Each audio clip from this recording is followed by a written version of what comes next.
വൈദ്യമഠത്തിൽ അവനെ ഇന്ന് കൊണ്ടുപോയപ്പോ സ്വാമിയച്ഛൻ വല്ലാതെ ദേഷ്യപ്പെട്ടു. ഇവിടെ വെച്ച് നമ്മൾ അവന്റെ മരുന്ന് ഏതോ മാറ്റിക്കൊടുത്തെന്ന്.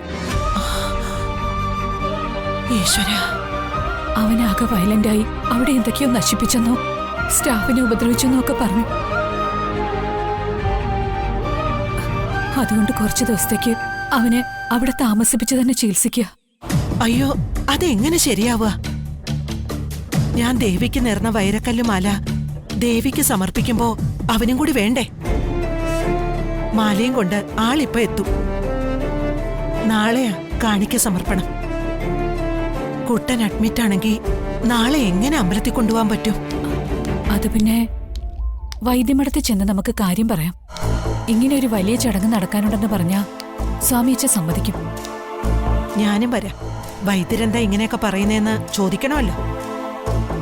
ഈ വീട്ടിലാരാ മരുന്ന് മാറ്റി കൊടുക്കുന്നത്? ഇവിടെ എല്ലാവരും കുട്ടന്റെ അസുഖം മാറാൻ വേണ്ടി ഒരേ മനസ്സോടെ പ്രാർത്ഥിക്കുന്നവരല്ലേ? ഇപ്പൊ തന്നെ 13 ലക്ഷം രൂപയാ ആ വൈരക്കല്ല് മാലയ്ക്ക്. അവന്റെ അസുഖം മാറാനല്ലേ ഇങ്ങനെയൊക്കെ ചെയ്യുന്നത്? 13 ലക്ഷോ? അമ്മ ആരോടും പറയാതെ ഇത്രയും വലിയ തുക എന്തിനാ ചെലവാക്കിയത്? കടന്ന കൈയായി പോയി. ഞാനേ ആരോട് ചോദിക്കണം? എന്റെ കുഞ്ഞിന്റെ അസുഖം മാറാനായി 1 കോടി രൂപയുടെ നേർച്ച നടത്തണമെന്ന് പറഞ്ഞാലും അത് ഞാൻ ചെയ്യും.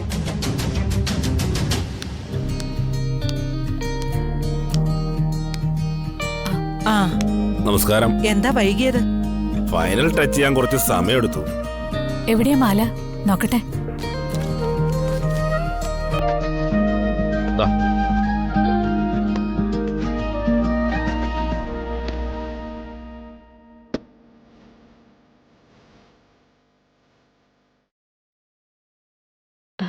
നന്നായിട്ടുണ്ടമ്മേ. അല്ല, ശരിക്കും ഇതിന് 13 ലക്ഷം രൂപയാകോ? കൊള്ളാം. GST മറ്റ് ടാക്സുകളും എല്ലാം കൂടി കൂട്ടി 15 ലക്ഷം രൂപ തികച്ചും ഭാർഗവ്യമ്മ കൊടുത്തിട്ടുണ്ട്. സിദ്ധുവിന്റെ അസുഖം മാറണമെന്ന് എനിക്കും ആഗ്രഹമുണ്ടമ്മേ. എന്നാലും കാട്ടുമുക്കിലെ ഈ അമ്പലത്തിലേക്ക് ഇത്രയും വിലപിടിപ്പുള്ള മാലയൊന്നും കൊടുക്കണ്ടായിരുന്നു. മായേ, ദൈവദോഷം പറയരുത്. വിളിച്ചാ വിളിപ്പുറത്തുള്ള ദേവിയാ. നിങ്ങളുടെ ഈ നേർച്ച കഴിഞ്ഞാ നിങ്ങളുടെ ആഗ്രഹം നടന്നിരിക്കും.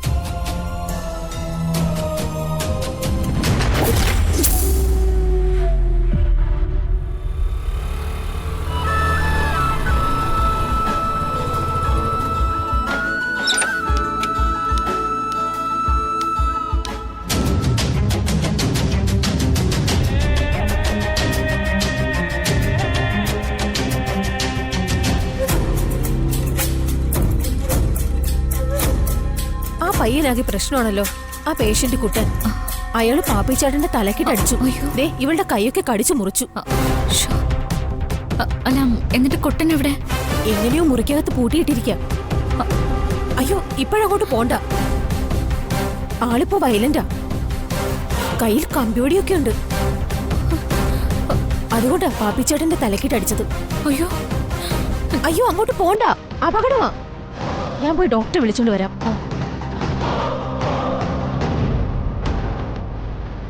കുട്ടാ,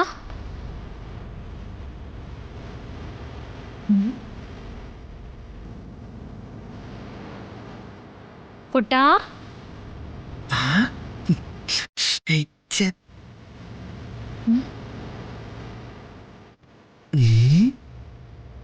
കുട്ടാ,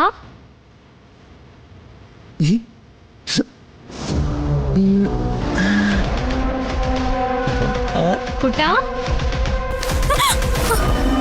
ഏഞ്ചലേ, ഏഞ്ചലേ, കുട്ടാ.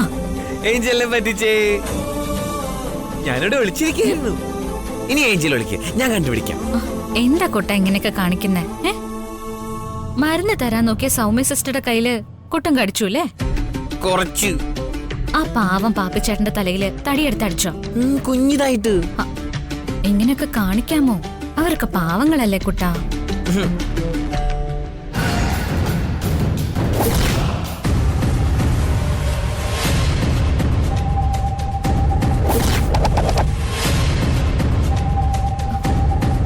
എന്റെ അടുത്ത് വരരുത്. പോ, പോ, വിടോ. പോ. എന്നെ വിടോ. എന്നെ വിട്. കുട്ടാ, ഓടല്ലേ? വേണ്ട. ഓടല്ലേ? കുട്ടാ, പറയുന്നത് കേക്ക്. എന്നെ വിട്. വേണ്ടാന്ന്. എന്നെ വിട്. വിട്. വേണ്ട, വിട്. എന്നെ വിട്. എന്നെ വിട്. രക്ഷിക്ക് ഏഞ്ചലെ. സ്വാമി സ്വാമിച്ച അവരോട് വിടാൻ പറ. മരുന്ന് ഞാൻ കുടിപ്പിച്ചോളാം. കുട്ടാ, എന്നെ വിടാൻ പറ ഏഞ്ചലെ. വിട്. എന്നെ വിട്. എല്ലാവരും മാലാഖ പറയുന്നത് അനുസരിക്കൂ. ആ. മാലാഖ പറഞ്ഞാൽ കുട്ടം മരുന്ന് കുടിക്കും. അടങ്ങിക്ക്. അല്ല സ്വാമിയച്ച, പേഷ്യന്റ് ഈസ് അജിറ്റേറ്റഡ്. ഒരു കുഴപ്പവും സംഭവിക്കില്ല. വിട്. നിങ്ങളവനെ വിട്ടേക്ക്. ഇനിയിപ്പോ മാലാഖയായി കുട്ടനായി അവരുടെ പാടായി അവരുടെ കാര്യം അവർ നോക്കിക്കോളും. നിങ്ങളൊക്കെ ഇങ്ങോട്ട് പോന്നോളൂ. പോ. ഒന്നും സംഭവിക്കില്ല, ഞാനല്ലേ പറയുന്നേ.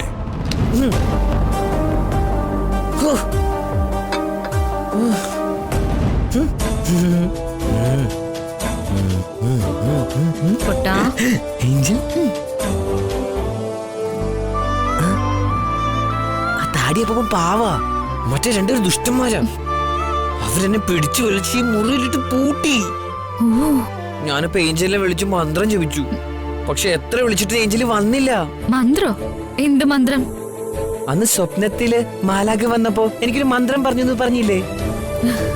1 2 ചാ 1 2 ചാലസ്യ. ആ മന്ത്രം കൊള്ളാലോ. ആ മന്ത്രം ജപിച്ച ഏഞ്ചല് വരുമോ? അങ്ങനെ മന്ത്രം ജപിച്ചാൽ മാത്രം പോരാ. മാലാഖേ വാ, ഏഞ്ചലെ വാന്ന് സ്നേഹത്തോടെ വിളിക്കണം. കണ്ടോ, ഞാനിപ്പോ വിളിച്ചപ്പോ ഏഞ്ചല് വന്നില്ലേ? എന്നെ തുറന്നു വിട്ടില്ലേ? ഏഞ്ചല് വന്നല്ലോ, കുട്ടനെ തുറന്നു വിടുകയും ചെയ്തല്ലോ. ഇനി ഏഞ്ചല് പറയുന്ന പോലെ ചെയ്യണം. ദേ, ഇതങ്ങോട്ട് കുടിച്ച് നല്ല കുട്ടിയായിട്ട് കുടിക്കണം. ഇതായിരുന്നോ? കുടിക്ക് കുടിക്ക്, വേഗം കുടിക്ക് കുട്ട.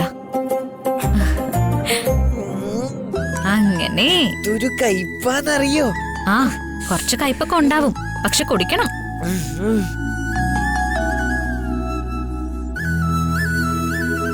ശരിക്കും അതിശയം തന്നെ. അയാൾ ആ മരുന്ന് മുഴുവനും കുടിച്ചു. ഒരതിശയമില്ല. ഇത്തരം രോഗികളെ നയത്തിൽ വേണം കൈകാര്യം ചെയ്യാൻ. ദേവിക നല്ല ദൈവികത്വമുള്ള കുട്ടിയാ. ഇനി എപ്പോ അത്യാവശ്യം വന്നാലും ആ കുട്ടിയെ വിളിച്ചാൽ മതി.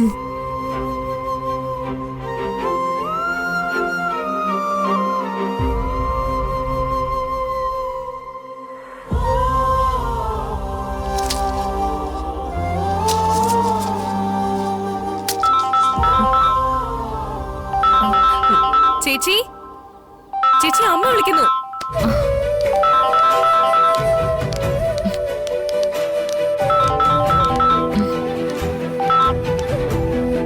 ഹലോ അമ്മേ.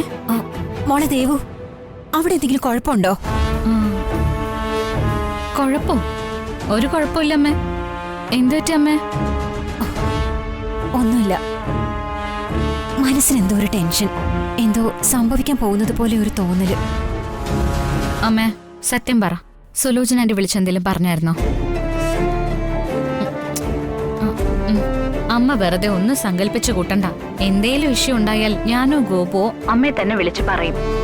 വേറെ ആരും പറയുന്നത് അമ്മ ശ്രദ്ധിക്കാൻ പോണ്ട. ചേച്ചി, ആ ലൗഡ് സ്പീക്കറിലൊന്നുണ്ടോ? അമ്മേ. അല്ല, നാളെയല്ലേ അമ്പലത്തിൽ ഉത്സവം തുടങ്ങുന്നത്? അതെ അമ്മേ. നിങ്ങളുടെ അച്ഛനുണ്ടായിരുന്നപ്പോ മുന്നിൽ നിന്ന് എല്ലാ കാര്യങ്ങളും നടത്തിയിരുന്നത് നിങ്ങളുടെ അച്ഛനാ. അമ്പലത്തിലേക്കുള്ള മെയിൻ സംഭാവന നിങ്ങളുടെ അച്ഛന്റെ വകയായിരുന്നു. അച്ഛൻ മരിച്ചിട്ട് 3 വർഷം കഴിഞ്ഞെങ്കിലും ആ പതിവ് തെറ്റിച്ചിട്ടില്ല. ഇത്തവണയും തെറ്റിക്കാൻ പാടില്ല. ക്യാഷ് ഞാൻ ഇന്ന് തന്നെ അയക്കാം. അതിന്റെ കൂട്ടത്തിൽ നിങ്ങൾക്കും എന്തെങ്കിലും ചേർത്ത് കൊടുക്കാൻ പറ്റുമെങ്കിൽ അത്രയും നല്ലത്.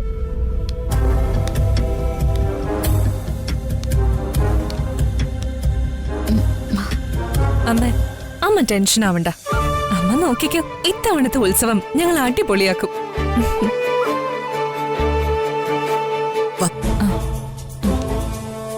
ആ അമ്മേ, അത് മതി. അമ്മ ഫ്രീ ആവുമ്പോഴേ പിന്നെ വിളിച്ചാ മതി. ഓ, നമ്മള് കേക്കൊന്ന് കരുതി ഫോൺ കട്ടാക്കിയതായിരിക്കും. എനിക്കൊന്നും കേക്കണ്ടേ.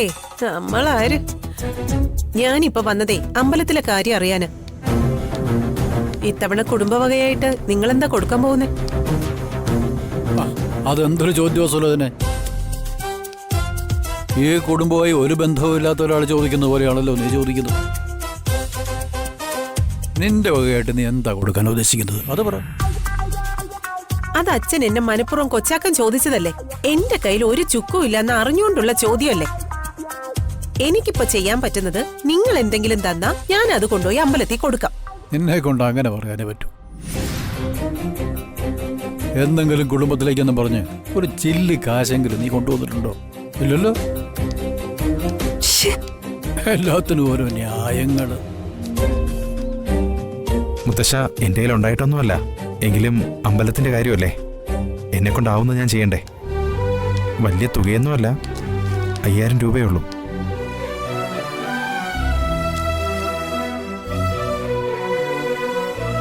നന്നായി. നിനക്കെങ്കിലും അങ്ങനെ തോന്നിയല്ലോ.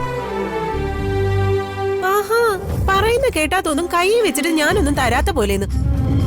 ചീട്ട് കളിച്ചുണ്ടാക്കിയ കാശായിരിക്കും അമ്പലത്തിൽ കൊടുക്കാനെന്നും പറഞ്ഞു കൊടുത്തത് അല്ലേ? എന്റെ പൊന്നനീഷിട്ട് നിങ്ങൾക്ക് ദൈവദോഷം കിട്ടും. ഞാൻ എന്റെ ഒരു കൂട്ടുകാരനോട് കടം വാങ്ങിയ കാശായത്. എനിക്ക് ആരെയും പറഞ്ഞ് വിശ്വസിപ്പിക്കേണ്ട ആവശ്യമില്ല. വേണമെങ്കിൽ വിശ്വസിച്ചാൽ മതി. ഞാനും കുറച്ച് കാശ് കരുതി വെച്ചിട്ടുണ്ട്. ആ, എന്റെ കയ്യിലും കുറച്ച് കാശിരിപ്പുണ്ട് മുത്തശ്ശ. ഗോപിക ഇന്നലെ അവളുടെ കയ്യിലുള്ളത് തന്നു. അമ്പലത്തിലേക്ക് ഇത്ര രൂപ ഡൊണേഷൻ കൊടുക്കേണ്ട കാര്യമൊന്നുമില്ല. ആ കാശ് എനിക്ക് തന്നാ എനിക്കൊരു ലാപ്ടോപ്പ് വാങ്ങായിരുന്നു. വെറുതെ എന്തിനാ കാശ് പാഴാക്കുന്നേ? എടി, നിനക്ക് പഠിക്കാനായിരുന്നേൽ ഒരു പുത്തൻ ലാപ്ടോപ്പ് ഞാൻ എങ്ങനെയെങ്കിലും വാങ്ങി തന്നേനെ. ഇത് നിനക്ക് സോഷ്യൽ മീഡിയ കിടന്ന് വരകാനല്ലേ? നിനക്ക് പഠിക്കാനായിരുന്നേൽ ഗോപികയുടെ പുത്തൻ ലാപ്ടോപ്പ് നീ മഴയത്ത് വെച്ച് നശിപ്പിക്കുമായിരുന്നോ? അതുകൊണ്ട് നിനക്ക് ലാപ്ടോപ്പ് വാങ്ങാൻ 10ന്റെ പൈസ ഞാൻ തരാനും പോണില്ല. മഞ്ജു, ഒരു ചായ റെഡി. ലാപ്ടോപ്പ് വേണം പോലും. നിനക്കിത് എങ്ങനെ ചോദിക്കാൻ തോന്നി അഞ്ജിതേ? അമ്പലത്തിൽ കൊടുക്കാൻ സ്വരുക്കൂട്ടുന്ന കാശെടുത്ത് നിനക്ക് ലാപ്ടോപ്പ് വാങ്ങിക്കണം അല്ലേ? കൊള്ളാം. അവള് പുറകത്ത് നടന്ന് ബീഡി കത്തിക്കാൻ നടക്കുന്നു. മോളെ ദേവിയെ, നേരെ സന്ധ്യയാകാറായി. നീ കുളിച്ചിട്ട് പോയി വിളക്ക് കത്തിക്ക്. ശരി മുത്തശ്ശ.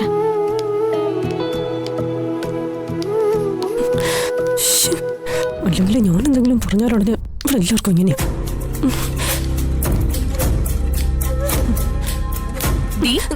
നിനക്ക് ഞാൻ ലാപ്ടോപ്പ് ഓർഡർ ചെയ്തിട്ടുണ്ട്. ഒന്നല്ല 2 എണ്ണം. പിന്നെ നീ കളിയൊക്കെ ഉണ്ടല്ലോ, കാല് വാരി ഞാൻ നിലത്തടിക്കും. ഓഹോ, കാലേ വാരി നീ നിലത്തടിക്കോ? എന്നാ എനിക്കൊന്ന് കാണണം.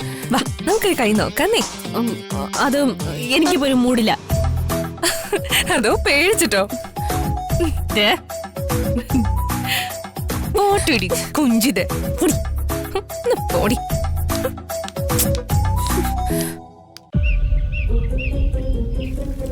ഇവിടത്തെ കാളിക്ഷേത്രത്തില് കുട്ടന്റെ അസുഖം മാറാനായി അമ്മ ഒരു നേർച്ച നടന്നിട്ടുണ്ട്. ദേവിക്ക് ചാർത്താനായി ഒരു വൈരക്കല്ലുമാല. അത് സിദ്ധാർത്ഥന്റെ കൈകൊണ്ട് നേരിട്ട് സമർപ്പിക്കണം. സിദ്ധാർത്ഥനെ ഒന്ന് കൊണ്ടുപോയിക്കോട്ടെ. അയ്യോ, അത് പറ്റില്ല. സിദ്ധാർത്ഥനിപ്പോ ഞങ്ങളുടെ നിയന്ത്രണത്തിൽ പോലും നിൽക്കുന്ന അവസ്ഥയിലല്ല. മരുന്ന് മാറിക്കൊടുത്തുന്ന സംശയം. ഇവിടെ വച്ചിനി മരുന്ന് കൊടുത്താൽ മതി എന്നാ സോമേച്ചൻ പറഞ്ഞിരിക്കുന്നത്. ആര് മാറിക്കൊടുത്തു എന്നാ ഡോക്ടർ ഈ പറയുന്നേ? എന്റെ കൊച്ചുമോന്റെ കാര്യം ഞങ്ങളെല്ലാം അലക്ഷ്യമായി കൈകാര്യം ചെയ്യുമെന്നാണോ? എന്റെ കുടുംബം മുഴുവൻ ഇത്രയും ദൂരം ഈ മഠം തേടി വന്നത് അവനെ പഴയ അവസ്ഥയിലേക്ക് കൊണ്ടുവരാനാ. അവിടെ ആരും അങ്ങനെ ചെയ്യില്ല. ജാനകി, എന്താ ഈ ഡോക്ടർ പറയുന്നത്? അതെ അമ്മേ, അത് പറഞ്ഞിട്ടാ സ്വാമിയച്ഛൻ ഒരാഴ്ചത്തേക്ക് സിദ്ധു ആശുപത്രിയിൽ തന്നെ കിടക്കട്ടെ എന്ന് പറഞ്ഞത്. എന്തോ അരുതാത്തത് ഉള്ളിൽ ചെന്നിട്ടുണ്ടെന്ന സ്വാമിയച്ഛൻ പറഞ്ഞേ. ഞാൻ സ്വാമിയച്ഛനെ നേരിട്ട് കണ്ടു പറഞ്ഞ അമ്പലത്തിലെ ചടങ്ങ് കഴിയും വരെ ഒപ്പം വിടില്ലേ? കുട്ട നേരിട്ട് ആ സന്നിധിയിൽ അസുഖം മാറ്റി തരണമേന്ന് തൊഴുതു പറഞ്ഞ് മാല സമർപ്പിക്കാ വേണ്ടത്. സോമേച്ചൻ ഇപ്പൊ ഇവിടെ ഇല്ല. അത് മാത്രമല്ല, പറഞ്ഞത് കൃത്യമായി അനുസരിച്ചില്ല എന്നുണ്ടെങ്കിൽ സോമേച്ചൻ അത് ഇഷ്ടമാവില്ല. സിദ്ധാർത്ഥന്റെ അവസ്ഥ അത്രയ്ക്ക് വഷളായിരിക്കുക. ശരി, എന്റെ കുഞ്ഞിനെ ഒന്ന് എനിക്ക് കാണാൻ പറ്റൂ? എന്താ അതിന് നിങ്ങൾ സമ്മതിക്കില്ലേ? നിങ്ങൾക്കെന്താ പറഞ്ഞാൽ മനസ്സിലാവാത്തത്? നിങ്ങളുടെ കുട്ടിക്ക് വേണ്ടിയല്ലേ ഞങ്ങൾ ഈ നിയന്ത്രണങ്ങളൊക്കെ വച്ചിരിക്കുന്നത്. മുത്തശ്ശിയെ കണ്ടെന്ന് കരുതി കുട്ടന് ഒരു ബഹളം ഉണ്ടാക്കില്ല. മുത്തശ്ശി അവന് വലിയ ഇഷ്ടാ. സിസ്റ്ററെ, ഒന്നുകൂടെ കാണിച്ചിട്ട് വിട്ടേക്ക്. ആ ശരി. ശരി ഡോക്ടർ. ചെല്ലോ. അമ്മേ വന്നേ. വാ.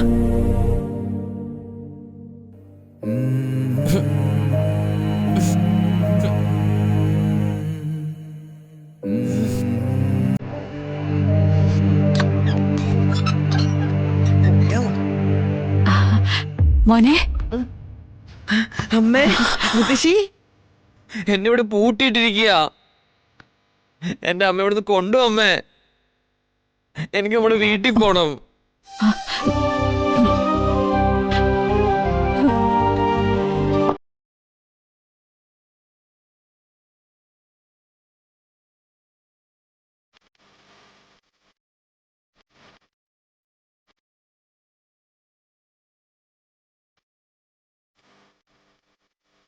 അപ്പൊ എന്നെ വീട്ടിൽ കൊണ്ടുപോകില്ലേ? അവിടെ ആവുമ്പോ TV ഉണ്ട്, കാർട്ടൂൺ കാണാം, പിന്നെ മുറ്റത്ത് കളിക്കാം. അച്ഛൻ എവിടെയാ? അച്ഛൻ എന്താ വരാത്തെ? ഇവരെനിക്ക് ഒന്നും തരുന്നില്ല. ഐസ്ക്രീം ചോദിച്ചിട്ട് തന്നില്ല, ഉണ്ണിയപ്പം ചോദിച്ചിട്ട് അതും തന്നില്ല, ഒന്നും തന്നില്ല. സാരമില്ല കേട്ടോ. അമ്മേ വാ, നമുക്ക് വീട്ടിൽ പോവാം. വാ മുത്തശ്ശി, എന്നെ വീട്ടിൽ കൊണ്ടുപോവോ? നമുക്ക് പോവാം. വാ അമ്മേ. വാ വാ മുത്തശ്ശി. വാ അമ്മ. വാ വാ അമ്മോ വാ. ഓടല്ലേ?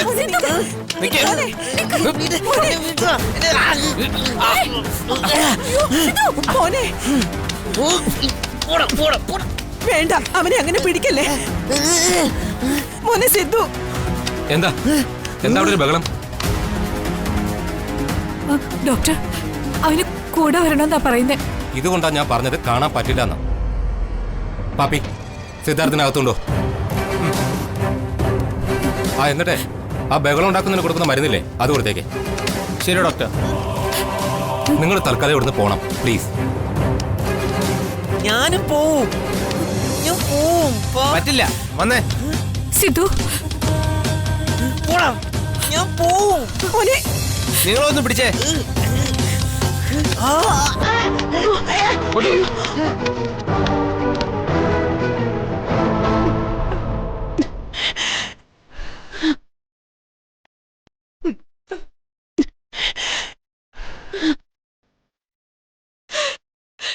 എന്റെ മോനി ഗതിയായി പോയല്ലമ്മേ. ഇത് മാറാൻ വേണ്ടിയല്ലേ ഞങ്ങൾ ശ്രമിക്കുന്നത്. അതിന് നിങ്ങളുടെ സഹകരണം ആവശ്യമാണ്. പ്ലീസ് നിങ്ങൾ പൊക്കോളൂ. ജാനകി, ഡോക്ടർ പറയുന്നതിൽ കാര്യമുണ്ട്. വഴിപാടിന്റെ കാര്യം പറഞ്ഞ് നമ്മൾ ഇവിടേക്ക് വരാൻ പാടില്ലായിരുന്നു. താൻ പാതി ദൈവം പാതി എന്നല്ലേ. ദൈവത്തിന്റെ പാതിക്ക് വേണ്ടി നമ്മൾ തന്നെ വഴിപാട് കഴിക്കുക.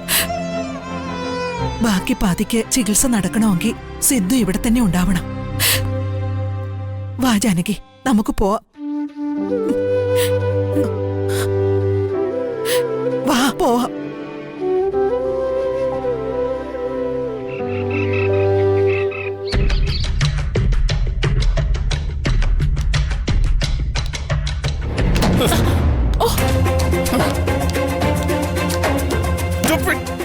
വെറുതെ പട്ടി ചന്തയ്ക്ക് പോയതുപോലെയാ. നീ ആ ചങ്ങി കുന്ത്രാണ്ടോ ഒന്ന് എടുക്ക്. 24 മണിക്കൂർ ഈ മൊബൈലിൽ കുത്തി കളിച്ചോണ്ടിരിക്കുന്ന പരിപാടിയുള്ളൂ. എന്ത് പറ്റി?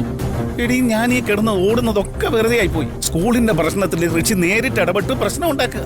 പിന്നെന്തിനാ ഡയറക്ടർ എന്നൊരു പോസ്റ്റും വെച്ച് എന്നെ ഇങ്ങനെ ഇരുത്തിയിരിക്കുന്നത്? ഇത് സിദ്ധുവിനേക്കാൾ അപ്പുറം. സിദ്ധു ആയിരുന്നെങ്കിൽ കുറെ കൂടി ഒരു മയമെങ്കിലും ഉണ്ടായിരുന്നു. ചിറ്റപ്പൻ എന്നൊരു കൺസിഡറേഷൻ എങ്കിലും ഉണ്ടായിരുന്നു. ഏട്ടൻ കാര്യം പറ. കാര്യമോ? ഋഷിയുടെ ഇടപാടില് എന്തെങ്കിലും പ്രശ്നം ഉണ്ടായാ അത് ഏട്ടനോട് പറ. പറഞ്ഞിട്ടെന്തിനാ? ഏട്ടൻ ഋഷി പറയുന്നതേ കേക്കൂ. എങ്കിലും അമ്മയോട് പറയണം. എല്ലാത്തിന്റെ ലാസ്റ്റ് വേർഡ് അമ്മയല്ലേ. ഒരു കാര്യവുമില്ല. അമ്മയ്ക്ക് ഏട്ടൻ പറയുന്നതിന് അപ്പുറം ഒന്നുമില്ല. ആ അത് ശരിയാ. ഇപ്പൊ തന്നെ കണ്ടില്ലേ, ഈ കാട്ടുമുക്കിലെ അമ്പലത്തിലേക്ക് ഒരു വൈര നെക്ലസാ അമ്മ നേർന്നിരിക്കുന്നത്. സിദ്ധുവിന്റെ അസുഖം മാറാനാണ് പോലും. എന്താ കോസ്റ്റ് എന്നറിയോ വൈര നെക്ലസിന്? 13 ലക്ഷം. നമുക്ക് വേണ്ടി പോട്ടെ, അറ്റ്ലീസ്റ്റ് നമ്മുടെ മോന് വേണ്ടിയെങ്കിലും ഇവരെന്തെങ്കിലും ചെയ്യുന്നുണ്ടോ? അവൻ ആ കാറൊന്ന് മാറ്റി വാങ്ങണമെന്ന് പറഞ്ഞിട്ട് എത്ര കാലമായി ചേട്ടാ. എല്ലാം സിദ്ധുവിന്. തള്ള എന്തൊക്കെ നേർച്ചയിട്ടാലും അവന്റെ അസുഖമൊന്നും മാറാൻ പോകുന്നില്ല. ഞാൻ അന്വേഷിച്ചിട്ട് ഇങ്ങേരൊരു ലൊട്ടിലൊടുക്ക് വൈദ്യന, ഒരു തട്ടിപ്പുകാരൻ. തട്ടിപ്പുകാരനായ അത് നമുക്ക് നല്ലതല്ലേ? അയാൾ ഒരു ദിവ്യനോ എക്സ്പേർട്ടോ ആയാൽ അവന്റെ അസുഖം എല്ലാം മാറില്ലേ? നീ ആരുടെ കാര്യമായി പറയുന്നേ? ആ അല്ലമ്മേ, ഇവള് പറയായിരുന്നു സാമിയച്ഛനെ ഒരു ദിവ്യം മാത്രമല്ല ന്യൂറോളജിയിൽ വിദേശത്തൊക്കെ ജോലി ചെയ്തു വന്ന ഒരു ഡോക്ടറും കൂടിയാണെന്ന്. അത് മായ പറഞ്ഞത് ശരിയാ. എത്ര എക്സ്പീരിയൻസ്ഡ് ആയിട്ടുള്ള ഡോക്ടറായിട്ട് എന്താ ആ വേഷവും ഇനിയും ഒക്കെ കണ്ടില്ലേ? അദ്ദേഹം ഒരു സന്യാസി അല്ലെന്ന് ആരെങ്കിലും പറയോ? അല്ലടാ ഹരി, നിങ്ങളിവിടെ കഥയും പറഞ്ഞോണ്ടിരിക്കുകയാണോ? മായെ, വേഗം പോയി റെഡിയായിട്ട് വാ. അമ്പലത്തിൽ പോണ്ടേ? ഇന്ന് ഒന്നാം ഉത്സവ. ഹോമങ്ങളും കുട്ടന്റെ പേരിൽ വിശേഷാൽ പൂജയൊക്കെയുണ്ട്. വേഗം വാ. ഇല്ലമ്മേ, ഞാൻ വരുന്നില്ല. എന്താന്നറിയില്ല, രാവിലെ എണീറ്റപ്പം മുതല് തല പൊട്ടുന്ന വേദന. തണുപ്പടിച്ചപ്പോ പഴയ മൈഗ്രെയിൻ ഇളകിയെന്നാ തോന്നുന്നത്. ഹരി, നീ ഇവളുമായിട്ട് വൈദ്യമഠത്തിലേക്ക് ചെല്ല്. സാമിയച്ഛന് മൈഗ്രെയിൻ എന്നൊക്കെ പറഞ്ഞാൽ നുള്ളി എടുത്ത് കളയാവുന്നതേ ഉള്ളൂ. അതാമ്മേ ഞാൻ ഇവളോട് പറഞ്ഞോണ്ടിരുന്നത്. മയെ, ഞാൻ പറഞ്ഞില്ലേ നമുക്ക് ആ സാമിയച്ഛനെ പോയി കാണാം. എനിക്കുണ്ട് ഗ്യാസിന്റെ വല്ലാത്തൊരു ഉപദ്രവം. എന്നാലേ വരണ്ട. നമ്മുടെ തറവാട്ട് വകയായി ദേവിക്ക് ചാർത്താൻ ഒരു വൈരമാല കൊടുക്കുന്ന ചടങ്ങ. വരുന്നില്ലെങ്കിൽ വരണ്ട. നീ വാ മോളെ. 13 ലക്ഷത്തിന്റെ വൈരമാല.